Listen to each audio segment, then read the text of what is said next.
నమస్తే, welcome to India news. ఆంధ్రప్రదేశ్లో ప్రభుత్వం మారినా కూడా అధికారుల తీరులో మాత్రం ఇప్పటికీ మార్పు రావట్లేదు. అందుకు నిదర్శనమే ఈ రోజు జరిగినటువంటి ఒక సంఘటన.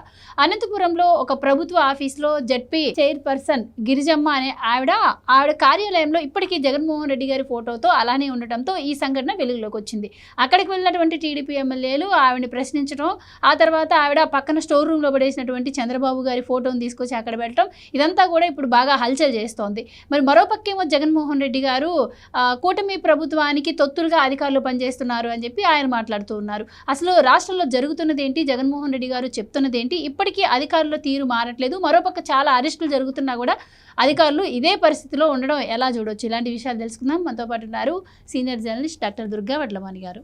నమస్కారం అండి. మేడం, జగన్మోహన్ రెడ్డి గారు ఇప్పటికే చెప్తూ ఉన్నారు, అధికారులు ఇటు పోలీస్ ఆఫీసర్స్ కావచ్చు, ప్రతి వ్యవస్థ కూడా చంద్రబాబు గారు ఆధీనంలో పెట్టుకున్నారు, ఆయన చెప్పినట్టే వాళ్ళు చేస్తున్నారు, అధికారుల తీరు ఈ విధంగా ఉంది అని చెప్పి ఆయన ప్రజల్లోకి బలంగా తీసుకెళ్తున్నటువంటి పరిస్థితి మనం చూస్తున్నాం. కానీ మరోపక్క చూస్తే ఇప్పటికీ ప్రభుత్వ ఆఫీసుల్లో ఆయన ఫోటోలే దర్శనాలు ఇస్తూ ఉన్నాయి. ఈవెన్ 1 year కూడా గడుస్తుంది ఇప్పటికీ కూటమి ప్రభుత్వం అధికారంలోకి వచ్చి.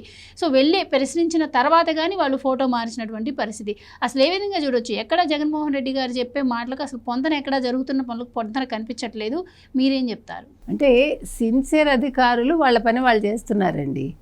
సిన్సియర్ అధికారులు వాళ్ళ పని వాళ్ళు చేయటం వల్ల జగన్మోహన్ రెడ్డి గారికి వచ్చే నష్టం ఏమిటంటే, ఆయన గుట్లన్నీ కూడా ఇప్పుడు అరెస్ట్ అయిన వాళ్ళు నోరు విప్పాల్సి వస్తుంది. అది పక్కన పెడితే నిన్నటి వరకు ఎక్కడికి వెళ్ళినా సీఎం అని అర్పించుకున్నారు కదా.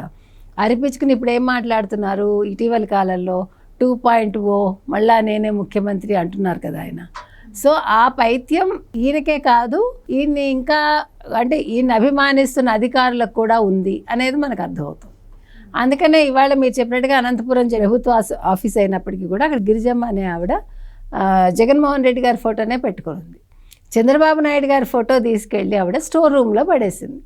ఆవిడ లేదు. ఇవాళ తెలుగుదేశం వాళ్ళు అక్కడికి వెళ్ళేసరికి గిరిజమ్మ గారు అక్కడ లేరు, వేరే అక్కడ ఉంటారు కదా ఆఫీసులో మిగతా వాళ్ళు. ఆయన చేతులు నలుపుకుంటూ మాట్లాడుతున్నాడు. ఆయన తీసేస్తాం సార్ అంటున్నాడు, కానీ తీయడానికి భయపడుతున్నాడు. మీరు గమనిస్తే ఆ వీడియో అంటే ముందుకు అడుగు పట్టల్లా. అంటే ఈయన కూడా జగన్మోహన్ రెడ్డికి కొమ్ము కాస్తున్నాడా మనకు తెలియదు. నేను అనేది ఏంటంటే, మీరు ప్రభుత్వాలు మారినప్పుడు మీరు ప్రభుత్వ ఉద్యోగులు కదా, ప్రభుత్వానికి కదా పనిచేయాలి. ఇంకా గత ప్రభుత్వ తాలూకు ఛాయలు ఎందుకు పట్టుకుని వెళ్ళాడతారు మీరందరూ? నాకు అది అర్థం కాలేదు. ఇప్పుడు మీకు ఇష్టమైంది అనుకోండి, మీ ఇంట్లో పెట్టుకోవాలి ఆ ఫోటో, మీరు పూజించుకోండి, గుడి కట్టుకోండి. మీకు ఒక వ్యక్తి నచ్చితే మీ ఇంట్లో మీరు ఏమైనా చేసుకునే అధికారం మీకు ఉంటుంది. కానీ ఇది ప్రజలకు సంబంధించిన ఆస్తి, ప్రజాధనంతో కట్టేవి. ఇవన్నీ కూడా ప్రభుత్వ ఆఫీసులన్నీ కూడా ప్రజలకు సంబంధించినవి. ఇక్కడ అప్పుడు ఎవరు నాయకులో ఆ నాయకుడి ఫోటోనే పెట్టాలి మనకు తెలిసి. కాబట్టి గిరిజమ్మ గారు చేసింది పెద్ద తప్పు నన్ను అడిగితే. రెండోది, ఈ జగన్మోహన్ రెడ్డికి పిల్లల చిక్కీలు వదలలేదు, గతంలో పిల్లల పుస్తకాలు వదలలేదు, కోడిగుడ్లు వదలలేదు, సర్వేరాళ్ళు సరే తర్వాత సర్వేరాళ్ళు అనేది ఫైనల్. ఆ సర్వేరాళ్ళ మీద ఆయన ఫోటో ఉంది కాబట్టి ఆ సర్వేరాళ్ళని బదులు కొట్టడానికి మళ్ళీ కొన్ని వేల కోట్లు అయింది. మళ్ళీ అంటే అన్ని కోట్లే. అంటే ఆయన విధ్వంసానికి కోట్లు అయ్యాయి, ఆయన చేసిన విధ్వంసం మీద విధ్వంసానికి కోట్లు ఖర్చు పెట్టాల్సి వస్తుంది ఈ ప్రభుత్వం. కాబట్టి ఈ పిచ్చి ఏంటి, ఈ ఫోటో పిచ్చి ఏంటి జగన్మోహన్ రెడ్డికి? ఎక్కడ చూసినా తన ఫోటో ఉండాలనుకోవడం ఏంటి?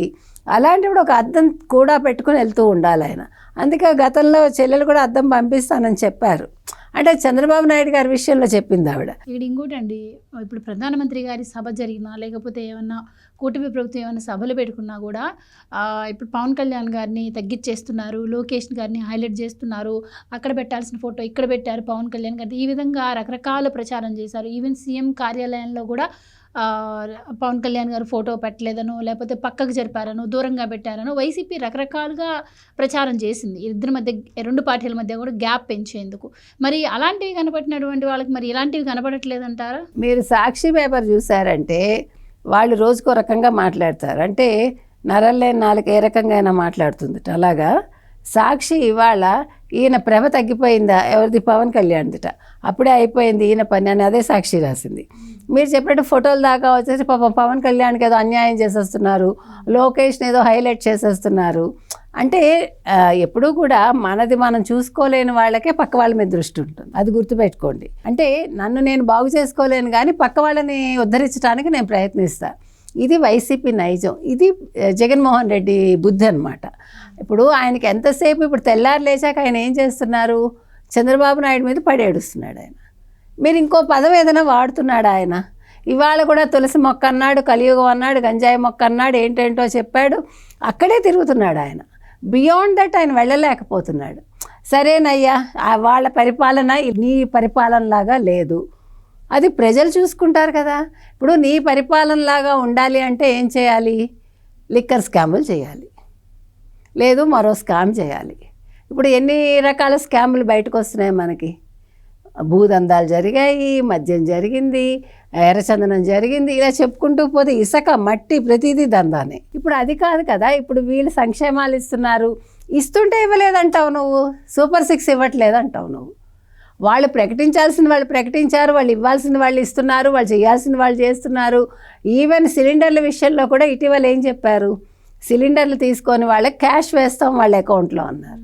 ఇంక ఇంతకంటే ఎవడేం చేస్తాడు. నువ్వు ప్రభుత్వ ఉద్యోగులకి 1st తారీఖు ఇచ్చావా జీతం, 30వ తారీఖు జీతం ఇచ్చావా, ముందు నెల 30కి ఇవ్వలేగా, వీళ్ళు ఇస్తున్నారు. పెన్షన్లు ఇచ్చావా సరిగా, ఇవ్వలేదుగా. ఇవన్నీ చెయ్యని వాడివి నువ్వు మాట్లాడటం ఏంటి. ఇప్పుడు ఏంటంటే నీకు పని పాట లేదు. ఇప్పుడు నువ్వు ఎలాగా రానని నీ మనసుకు తెలుసు, అందుకే నువ్వు వ్యర్థ ప్రేలాపనలు అంటారు చూడండి. అందుకని 2.0 ఇవన్నీ జరగను అనమాట. నేనే మళ్ళా ముఖ్యమంత్రి, ఇవన్నీ కూడా కలలో మాటలు ఆయన ఇక్కడ చెప్తున్నాడు.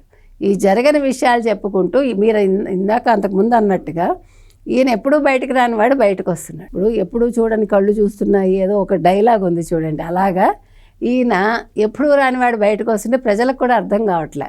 ఏంటి జగన్మోహన్ రెడ్డికి పని పాట లేదా అంటే, ఇంకా కార్యకర్తలను పట్టించుకోడా, ఈ నియోజకవర్గాల్లో తిరగడా, ఈయన ఎంతసేపు తెల్లారు లేచి చంద్రబాబు నాయుడిని ఆడిపోసుకోవడమేనా, తెల్లారు లేచి జనసేనని టీడీపీని ఎలా విడగొట్టాలని చూడడమేనా ఈయన పని. ఈయన ప్రజలు అనుకుంటున్నారు ఇదంతా కూడా. ఇప్పుడు బీజేపీని ఎక్కడైనా ఒక మాట అనగలుగుతున్నాడా, ఇంకా అనలేకపోతున్నాడు కదా మనిషి. అంటే బీజేపీ మీద ఇంకా ఎక్కడో చిగురంత ఆశ ఉంది ఆయనకి. అంటే ఇంకా నేను అరెస్ట్ అయితే మళ్ళీ బీజేపీ ఏమైనా సహాయం చేస్తుందా, కానీ ఇప్పుడు దానికి కూడా అవకాశం లేదు మనకి. ఇటీవల అది కూడా ప్రూవ్ అయిపోయింది. ఇప్పుడు మోదీ గారు ఎప్పుడైతే లోకేష్ గారిని పిలిచి మాట్లాడారో, 2.5 గంటలు వాళ్ళ కుటుంబంతో స్పెండ్ చేశారో, అక్కడితో ఆశలు కూడా ఆవిరైపోయాయని మనకు అర్థమవుతుంది. మరి ఇంకా ఆయన ఎందుకని బీజేపీని ఇంత వెనకేసుకొస్తున్నారు, బీజేపీ మీద ఈగ వాలకుండా చేస్తున్నారు మనకు తెలియదు. ఇప్పుడు జనసేనని టీడీపీని నువ్వు విడగొట్టాలనుకున్నా విడగొట్టలేవు, ఎందుకంటే అది ఫెవికాల్ బంధం, మామూలు బంధం కాదు అది కదా. అది మామూలు బంధం అయితే నువ్వు ఎప్పుడో దానికి నువ్వు ఏమనాలి నిప్పు పెట్టడానికి ప్రయత్నించావు. కానీ ఏడాది అయిపోయింది, అప్పుడే వీళ్ళు కూటమి నెగ్గేసి వచ్చేసి, అంతకుముందు ఏడాదిగా వాళ్ళు కలిసే ఉన్నారు, నువ్వేమీ చేయలేకపోయావు. ఆయన క్లియర్ కట్గా పవన్ కళ్యాణ్ గారు చెప్పారు, మరో 10 ఏళ్ళు ఇదే ప్రభుత్వం వస్తుంది, మేము కలిసే ఉంటాము, 10 ఏళ్ళు కాతే 25 ఏళ్ళు అన్నాడు. సరే 25 ఏళ్ళ తర్వాత మీరు ఎక్కడ ఉంటారో తర్వాత విషయం అదంతా. సో ఏది ఏమైనా జగన్మోహన్ రెడ్డి గారికి ఒకటేనండి, ఆయనకి ఇప్పుడు ఏం చేయాలో తెలియట్లేదు. చుట్టూ ఉండే వాళ్ళందరూ అరెస్ట్ అయ్యి వెళ్ళిపోయారు, తనకంటే ఎవరు మనుషులు లేరు. ఎప్పుడు ఏ బాంబు ఆయన మీద పడుతుందో ఆయనకు తెలియదు. అంటే అరెస్టు ఇదిలో నేను చెప్తున్నా కాబట్టి ఈయన ఎప్పుడు అరెస్ట్ అవుతాడో ఆయనకు తెలియదు. హ్యాపీగా లాయర్లతో సంప్రదించుకోకుండా ఎక్కడ ఎలహంకల్లో కూర్చుని ఆయన ఇక్కడికి వచ్చి ఎందుకు మాట్లాడుతున్నాడో ఆయనకే తెలియాలి. మరి మళ్ళీ సజ్జల రామకృష్ణారెడ్డి ఏమయ్యారో మనకు అర్థం కావట్లే. ఆయన్ని మళ్ళీ పొలిటికల్ అడ్వైజర్గా పెట్టుకున్నారు ఆయన. మరి మళ్ళీ సజ్జలు ఏమయ్యారు, మళ్ళీ ఏమొచ్చింది, ఇప్పుడు పార్టీ పరిస్థితి ఏంటి అనేది జగన్మోహన్ రెడ్డికే తెలియాలి. Thank you so much. Thank you. Please subscribe to Leo news for more videos.